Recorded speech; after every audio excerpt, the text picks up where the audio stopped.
Hi everybody, I'm Pamela Atwood, gerontologist, certified dementia practitioner, and certified laughter leader. Welcome back to our Confident Caregiver series. I'm excited to talk to you today about pain because I'm a total wuss about pain. So I always say, your 2 is my 10.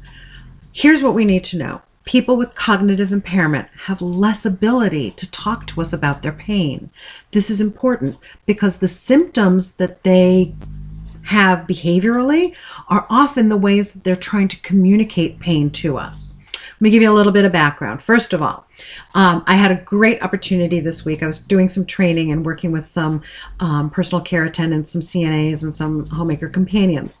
And I usually do things like this. I'm going to try to do this without totally ruining my desk here and bumping the computer. So a lot of times people with dementia will be, you can kind of see here, I'm tapping my desk. So people with dementia very frequently doing those kinds of behaviors. And I always say, why did someone do that? What's going on? What does this behavior mean? Because in dementia care, we say all behavior has meaning. So let's get to the meaning of the behavior, right?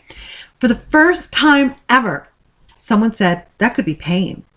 Very frequently, people say, oh, someone doesn't like somebody, or they're trying to get your attention, or maybe they have to go to the bathroom, or maybe they're hungry, or maybe there's something in the environment that's overstimulating. All of those things may be true.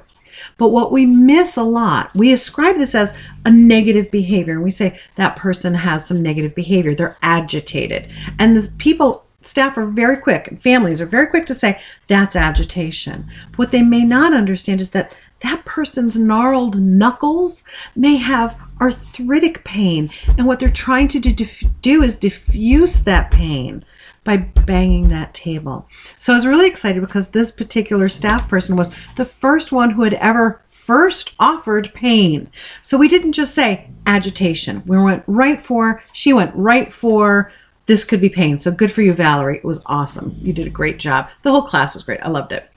The other thing that it was interesting to me this week, I had a support group meeting with our people who have the early stages of dementia. We had some really awesome communications and some wonderful conversations.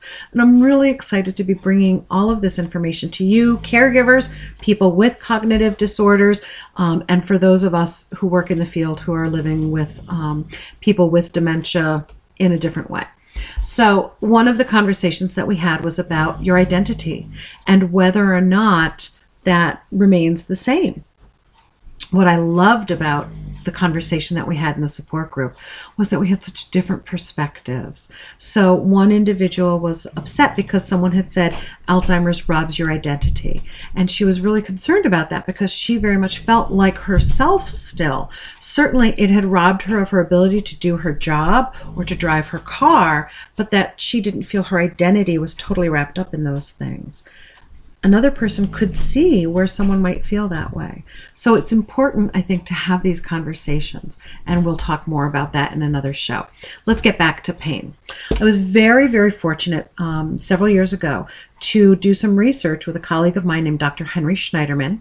And Dr. Schneiderman and I worked together at Hebrew Healthcare. He now works for St. Francis in Hartford, Connecticut. He's a wonderful, wonderful geriatrician and an incredible Renaissance man in his own right. He is a poet as well, published poet and author of multiple journal articles about being a geriatrician and teaching medical students. He's quite wonderful.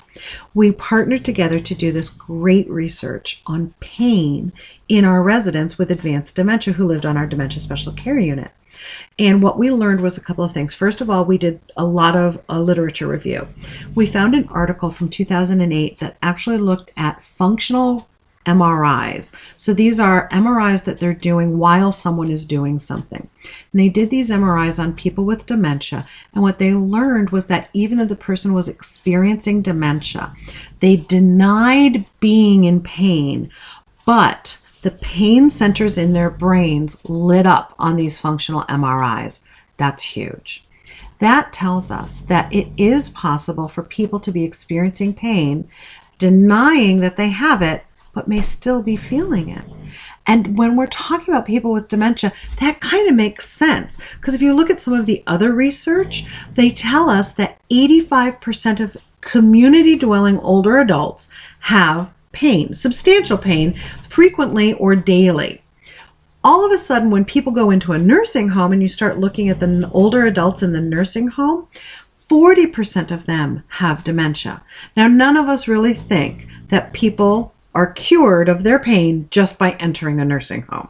So where's that disconnect? That disconnect is probably from people with dementia who are living in this nursing home now, but not able to tell us anymore. And they're not able to go to their medicine cabinet and treat their pain, or they're not able to do whatever it is that they do to relieve their pain. And sometimes it's the behaviors, the ways that they try to cope with pain that create behavioral problems that got them admitted to the nursing home in the first place. So here's what we need to do. As confident caregivers, first of all, we need to understand that pain is a reality for most people over 65.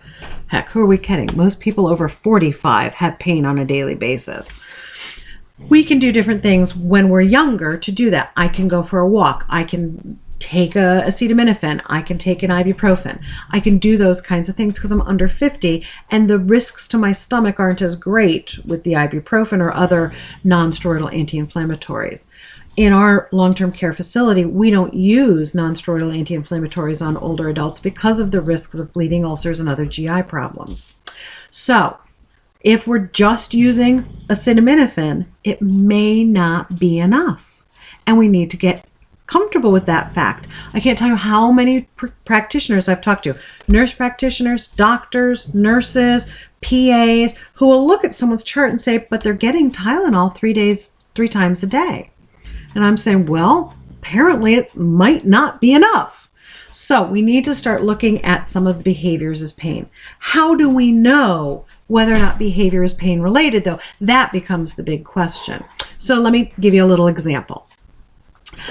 We use, and actually this is not a tool that we've developed, but there are a lot of different scales. I think a lot of people are very familiar with the scale on a 1 to 10 or a 0 to 10, where 0 is no pain at all, 10 is you got to go to the emergency room, it's the worst pain you can even imagine. And a lot of times I could put myself in at a 4 or a 5, and I may not be able to imagine even what a 10 would be. But I have cognitive abilities that let me articulate that. When children come out of a surgery, the staff then postoperatively use a scale called the FLACC, F-L-A-C-C, which stands for Face, Legs, Activity, Crying, and Consolability. What they've done is they've actually started to use observations to see whether or not the child is uncomfortable or experiencing pain. So we also have a tool that we call the Wong-Baker Faces Scale. And that's where someone is happy or at the very end. Okay, so all those different kinds of things, basically telling us by face what might be fine versus extreme pain. The problem is that people who are older and have dementia often withdraw. So the symptom that we see may not be, but it might be someone sleeping with their head on the table. So it's very, very difficult to say what is an observable scale. The scale that we use where I work over at Hebrew Healthcare is the Pain Ad, and you can search for it online. It's called the Pain Assessment in Advanced Dementia. Pain AD, Pain Ad. It basically looks at 5 domains. First, it looks at your breathing. Is it labored? Is there vocalization? Does it sound like wheezing or something? Is it crackly? But also, is it short-term labored or long-term labored? So it looks at the breathing. Then it looks at vocalizations, negative vocalizations. What I'm about to demonstrate is something that anybody who's ever worked in a nursing home knows, and that's la la la la la la la. That kind of vocalization, what we call a vocally disruptive behavior, is very often a symptom of pain, where that vocalization is ramping up and becoming more distressed sounding. I've had clients who will sit there and they're trying to stand up and they go, no, wait. That kind of vocalization is someone guarding themselves and saying, like I would, Hold on, wait, I've got to get better at this. Give me a second because this hurts. That repeated calling out, those vocalizations are the next thing that we would check in the pain ad. 3 is the facial expressions. Is this someone who's happy or frowning? Or are they grimacing? Do their eyes squeeze tight shut? Are they basically looking like they have discomfort or pain or suffering in their face? The 4th area is body language. Now, the pain ad, what I like about it is that it actually goes not only just from pacing and being rigid or guarded, but walking with fists or the knees being pulled up, fidgety, or striking out, punching, hitting, biting, that those are pain symptoms in the body language area. The 5th domain is consolability. So in our research that we did at Hebrew Home with Dr. Schneiderman, one of our clients in the research study would say, hurry up, hurry up.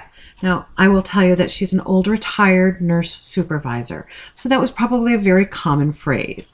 And usually I could console her by saying, Susie, we'll call her Susie, did you want me to put that report on your desk? And she would say, yes, thank you. And that would calm her down. Now, unfortunately, as her pain increased, we didn't know it was pain at that point, she would say, hurry up, hurry up, hurry up, and nothing would calm her down. When we put her in the trial and tried her on a little bit of a liquid morphine called Roxanol, and we would use a half the recommended dose for older adults, then she was not over-sedated, but she was consoled. Her pain was relieved. We thought it was her behavioral manifestations. We thought it was psych disorders related to having advanced dementia.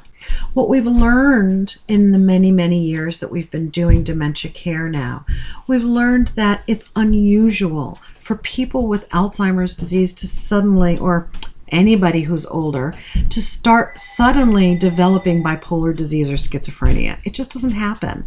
Some people need antipsychotic medications. Some people we've missed. And more often than not, it's pain that's the source of their behavior. So it's important that we take a look at that.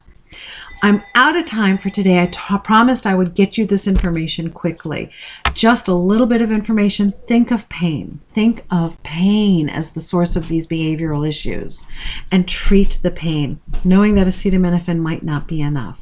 Advocate for your loved one or for yourself if you're the person with a cognitive impairment to say, here's how I get pain and here's how it affects me and here's what I'd like you to do for me. And realize there are a number of different interventions. Nursing interventions abound, whether it's a warm soak or compress or ice on a swollen tissue area for something. It's really important that you look at all different kinds of complementary or integrative medicine, aromatherapy, acupressure, acupuncture, not just high-dose medications that can have a real negative effect. But if morphine or some other kind of medication is needed, then you also want to make sure that you're counteracting the negative consequences or side effects like the constipation that can happen, and put them on a bowel regimen as well. So talk to your physicians about it and try different things until you know that, as Gandhi said, pain may be inevitable, but suffering is optional. It's important that we not let folks with dementia suffer. Improving their quality of life is our directive, and that's what makes us confident caregivers. Until next time, I'm Pamela Atwood, and I encourage you to check us out on www.agingcareacademy.org. I'll put a link up there for the pain ad scale that we use. And I encourage you all to get a hold of me if you have any questions at Pamela Atwood, LOL, @gmail.com. Thanks again. Have a great night.